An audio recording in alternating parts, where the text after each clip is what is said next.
নমস্কার নমস্কার বন্ধুরা, বন্ধুরা। আশা করি আপনারা সবাই ভালো আছেন। আপনাদের সবার ভালোবাসা নিয়ে আমরা দুজন চলে এসেছি বন্ধুরা। আজকে আমরা দেখব কিন্তু শাকিন শাড়ি-সুড়ি নাটকের আ নতুন এপিসোড, সেটা হচ্ছে গিয়ে ৬১ থেকে ৬৬ এপিসোডের ১ম পার্টটা আজকে দেখব। অলরেডি আপনারা আগের দিন তো দেখেই নিয়েছেন। তো ওইখানে কিন্তু বিশাল ঝামেলা একটা শুরু হয়ে গেছে মোহরের ব্যাপারটা নিয়ে। এবার মোহরের ব্যাপারটা নিয়ে কিন্তু আমার মনে হয় আজকে যে ঘটনাটা ঘটবে সেটা হচ্ছে গুরুদাসের বউ কিন্তু যে করেই হোক মোহরটা পাওয়ার কিন্তু কারণ চেষ্টা তার করবে। কথা হচ্ছে যেহেতু জমিটা সবার বাপ ঠাকুরদার, সেহেতু তারও ওই জমি ওরের ভাগ তাকে। তো ওভারঅল নাটকটা খুব গুরুত্বপূর্ণ হতে চলেছে, অবশ্যই নাটকটা শেষ দেখবেন। তো আর বেশি দেরি করব না, আমরা এই ভিডিওটা শুরু করে দেব। দোস্ত তুমি, বন্ধু তুমি, তুমি আমার সাধনা। এই আবার গান গাইছে কেন? দোস্ত তুমি, বন্ধু তুমি, তুমি ক্লাব তো সবসময় আমার ধান্দায় কিছু না কিছু ধান্দায় আছে। একদম। এ কিরে গোলাম, এই অসময়ে তুই? দোস্ত, হুম? এই দোস্ত তুমি, বন্ধু তুমি না। বন্ধু তুমি, শত্রু তুমি। ওই একই কথা। দোস্ত, হুম। তুই যে গানটা গাচ্ছিলি বন্ধু না, তুমি সত্যি আমি ছবিটা দেখেছিলাম। আচ্ছা, তোর মুখে হঠাৎ করে গানটা শুনে না, ওই সিনের কথা মনে পড়ে যাচ্ছে। ছবির সিনির কথা বাদ দে। কি শুনতিছি, ওই মন্ডলের বেটির সাথে তুই নাকি মেলা সিন করে বেড়াচ্ছ। এই রে, তোকে কি ডাকা হয়েছে? ওই শালা রুইতন। তোর ওই রুইতনের সাথে তো আমার কথাই যদিও বললো। রুইতনের নাম নেয় ওইসব আজে বাজে কথা তো কে কয়েছে? তাহলে কি মন্ডলের বেটির সাথে তুই কি আজে বাজে সিন করে বেড়াচ্ছ? হুম? দেখ হাসু, আমি আসলাম একটা জরুরি কথা কইবার, আর তুই সব কি করা শুরু করলু? আমি শুরু করলাম কই? সিনেমার গল্প শুরু করলি তো তুই। আচ্ছা এই গোলাম, ওই মন্ডলের বিটির সাথে তোর কি কোনো ঝামেলা হয়েছে নাকি? তোরা সকলে মিলে আমার সঙ্গে শত্রুতা শুরু করেছু। আমি আসলাম মন্ডল সাহেবের একটা কথা কইবার, আর তুই সেই কথাটা কোনো লাইনে নিয়ে যাচ্ছু। আচ্ছা তোর লাইনেই সারতেছি। আর তার আগে একটু কদিনই ওই মন্ডলের বেটি দেখতে বলে ফাইন। যা শালা, হ্যাঁ? তোকে সাথে কোনো সম্পর্কই রাখবো না। আরে তুই রাগ হচ্ছু কে?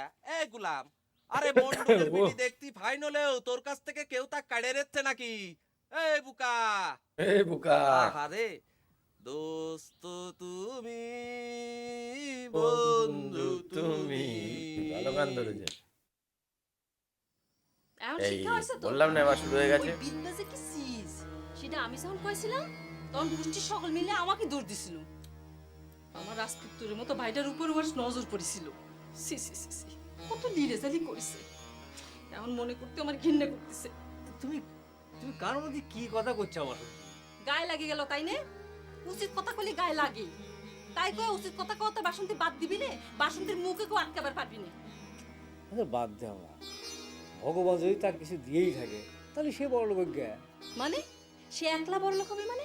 কেরে তোকে যে বারবার করছি বাপ দাদার মাটি থেকে যে জিনিস পাওয়া গেছে তার মধ্যে তোরও সমান হরিশ আছে, এই কথাখান কানে যাচ্ছে না? খুব একেবারে দাতা হরিশ্চন্দ্র হয়ে গেছেন তাই না? কি করছে বাসন্তী? আমি কই মোহরের জন্য মারামারি করবে যাবো নাকি? যে মোহরের জন্য মারামারি কি করবো করবো নাকি? সেটা আমি জানি না। আমি সোজা কথা কয়ে দিচ্ছি, শরীর আচ্ছা। হিসেবে ওই মোহরের সমান ভাগ আমি চাই। নিজের বৌদি একলা বড় লোক হবি আর আমার কোনো ভবিষ্যৎ নেই। যেমন এসে বৌদি তেমন এসে কাকা। আরে সে হলো একটা মুরব্বী মানুষ, সে একটা ফয়সলা করে দিলি তো হয়ে যায়। রবিদাস নির্দিষ্ট করে জায়গাটা পর্যন্ত কয়ে দিয়েছে যে মোহরের গটি মনে রাখিছে, অথচ তারা দুইজন ছাড়া অস্বীকার করেই যাচ্ছে। শোনো, এক কাম করো, ওই বিদ্যার ঘরে তুমি শীত দাও, মোহরের ঘুটে যখন দিবি নে তখন পুরোটা একবার চুরি করে নিয়ে আসো। না না না, এটা কেবা করে সম্ভব? কে সম্ভব হবে না? কে তুই গুরুদাস না শুনি কত পাকা চোর, এবারে তুস্তাদিরে দেখাও। গুরুদাস নাকি পাকাচ্ছ? আরে নিজেদের গায়ের মধ্যে চুরি করা তো নিষেধ আছে, আর তুমি নিজের ঘরে শীত দিবার করছো। না না, এমন অধম্যের কাজ আমি করে পারবো না। ওরে আমার নীতিবান রে, বাপ দাদার চোদ্দ গোষ্ঠী করে চুরি আর উনি এখানে বসে বসে নীতি মারাচ্ছেন। সেজন্য তো কই সময় সময় তোর মুখ আমার দেখতে ইচ্ছা করে না।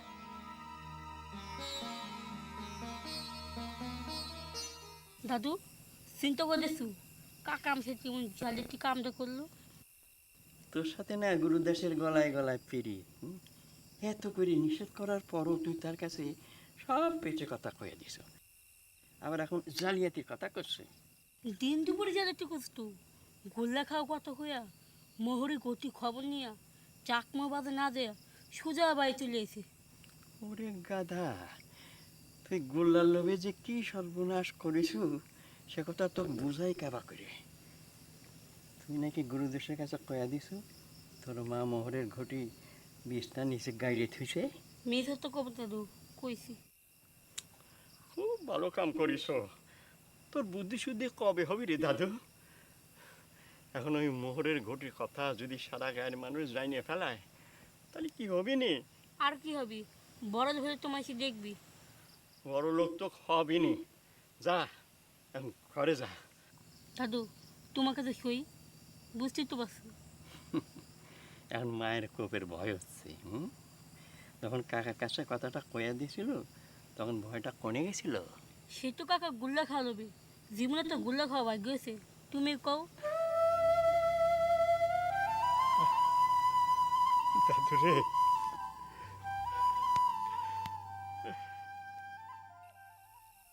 এই রে আবার মনে হচ্ছে এখন প্রশ্ন আসবে এক্ষুনি, বলতে বলতে এসে গেছে।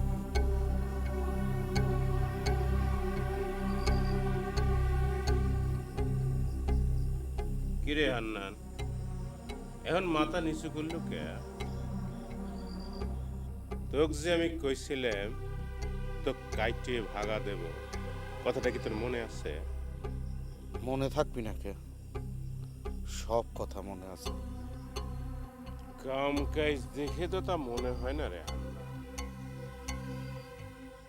তুই কি জানিস যে আমি পিস্তল চালানো শিখে গেছি? এখন জানলাম। তবে না বলতে হবে ইয়ে করে।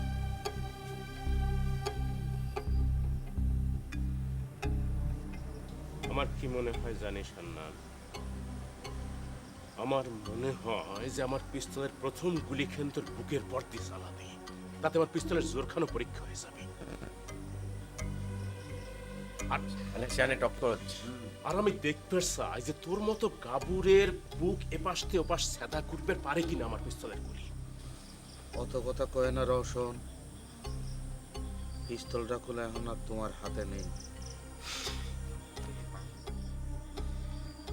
ওরে হান্নান, তোরে মতো মানুষের জন্য আমার মাঝে মাঝে কিন্তু খুব মায়া হয়। হ্যাঁ, আরে, তোকে আমি আগে কইছি না যে চাকর কিন্তু সারা জীবন চাকরি, তুই বুঝিস না কেন? আর তুই কি এটাও বুঝিস নে যে তুই আমার কাছ থেকে পিস্তল কাড়ে নিছিস বলে আমার চাচা তোর উপর অসন্তুষ্ট? তোমার কথাই ঠিক। যা হওয়ার হয়েছে, তোমার যা ইচ্ছে তাই করো। তাও তোমার কথা এখনো সুন্দর ইচ্ছে করতেছে না। এটাও কিন্তু চাকরের মতো কথা হইলি না। এটাও কিন্তু চাকরের মতো কথা হয়ে গেল। ও চাইছে সবাইকে দলে নিতে। একদম। আমি কিছু মনে করলাম না। তুই তো অনেক অপমান হয়েছো, তোর মনের মধ্যে একটু কষ্ট থাকবেই পারে। তা তোকে একটা কথা কই হান্নান, পিস্তল আমার হাতে আসতে কিন্তু আর বেশি সময় লাগবে না। এরে পিস্তল আমার কাছে থাকার মন্ডলের কাছে থাকার মধ্যে তো কোনো পার্থক্য নেই রে কথা। শোনেক ভাই, তুই কয়টা দিন একটু ভালো মন্দ খাই খাই করিস। হ্যাঁ, আমার লাইন হইয়া যায় আশা।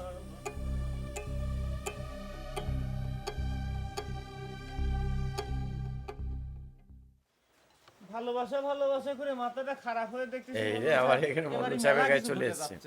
সেই জন্যই কি তোর মাথাটা ভালো হয়ে গেল নাকি রে মান্নান? প্রেমে হিট খায় মাথার একটু আউলে গেছিল ঠিকই, কিন্তু মাথা ভালো হয়ে গেল তো অন্য কারণে হিট খায় দেখতেছি। কেবা করে রে? কেউ তো সিনেমার মধ্যে দেখেন না যে নায়কের মাথায় হিট খেয়ে বেড়ে না হলে ঝালে হয়ে যায়, আবার নায়কের মেলা মাথায় দিন হিট পরে খেয়ে আরেকটা বেড়ে না। দেখে ভালো হয়, তখন কয় আমি এখন কোনে। তা তুই এখন বুঝবার পারতেছিস তো তুই এখন কনে, নাকি তুইও কবু আমি এখন কোনে? না না মন্ডল সাহেব, আমার মাথায় তো আর কেমন বাড়ি মারে নেই। প্রেমের জন্য হিট খেয়ে একটু সন্ন্যসারা হয়ে গেছিলাম।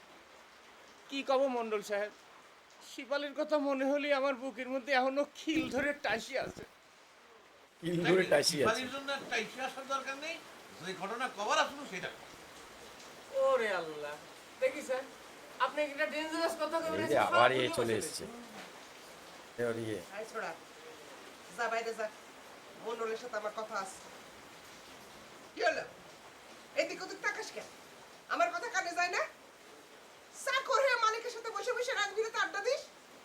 আর তোমারও কি চাকর বাকরের সাথে বসে বসে আড্ডা দাও। আই যা যা করছি। এত রাইতে তোমার আবার কি জরুরি কথা?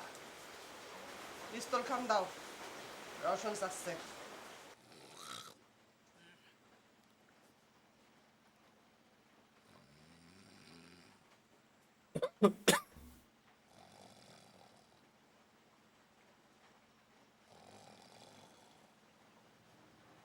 মানুষ যে মানুষের সাথে এত খারাপ ব্যবহার করে জীবনেও ভাবি নেই। মানুষ তো কুত্তের সাথে এত খারাপ ব্যবহার করে না, অথচ মন্ডল সাহেব সেটা শুনে কোনো কিছুই কয় না। কোনতেন ভয় পেয়ে আল্লাহ জানে।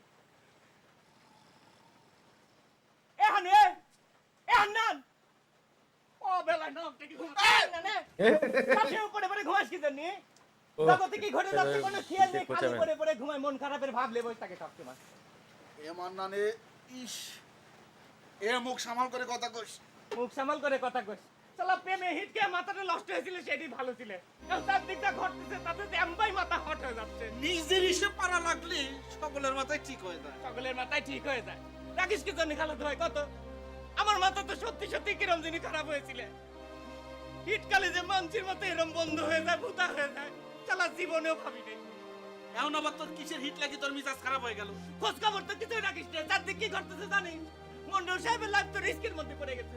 সেই কথাটা আমি মন্ডল সাহেবের ঘর বয়ে নিচে রাত্রি কবে গেলাম, অথচ কোন দিন চাষি আসি উদয় হয়ে আমার সাথে ক্যাচ ক্যাচ ও বুঝতে পেরে গেছে, ও হান্নান কিন্তু পুরো ব্যাপারটাকে এই করে নিয়েছে। মন্ডল সাহেব সেগুলো চোখের সামনে দেখেও কোনো কথা বলে না, খালি মান সম্মান থাকে কোনো তুই কত।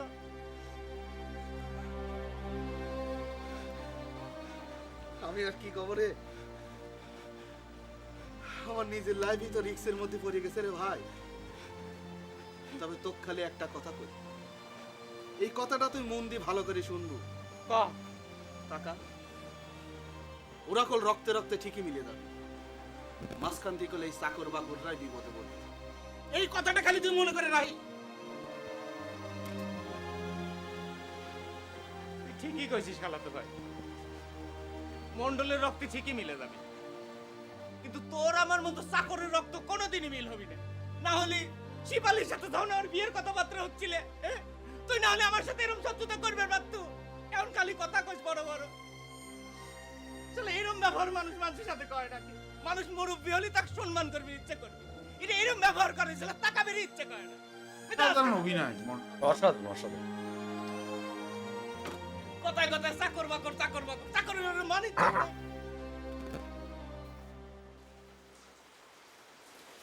তোমার পোলা মানুষ হইতে করে, আর তুমিও পোলার উপর ধামা ধরাটা একটু কমায় দাও।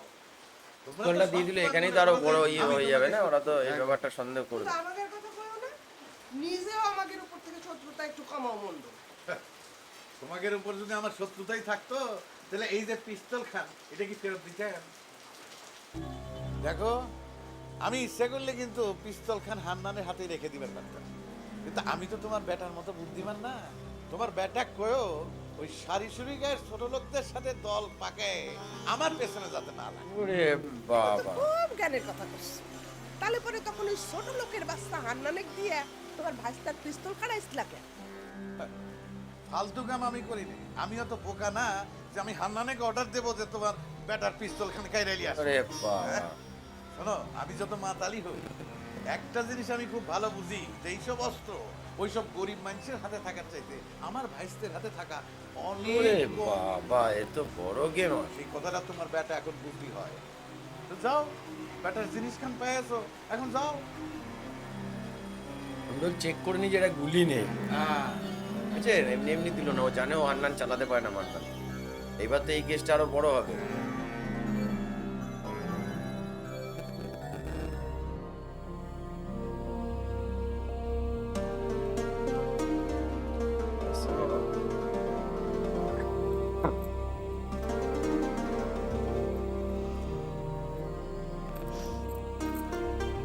এবার পরের জন্য খাবার বেড়ে বসে আছে।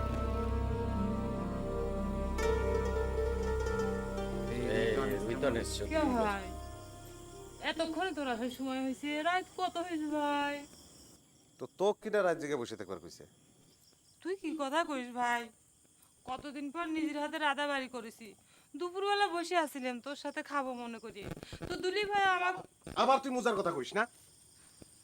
আসলে কও না, কিন্তু ভাই তুই যে এত রাত পর্যন্ত না খাওয়া থাকিস, তোর পেটে বৃত্তি পড়বি না, শরীর খারাপ করবি না গো। ভাতটা ঢাইকে দিয়ে তুই ঘুমাইবার পারিস না। ভাই রে, জন্ম ভাড়া তো ঢাকা দেওয়া ভাতে খাইছো, ভাবলাম যে নিজের হাতে একটু বাইরে খা। যা তাড়াতাড়ি হাত ধুয়ে আসে।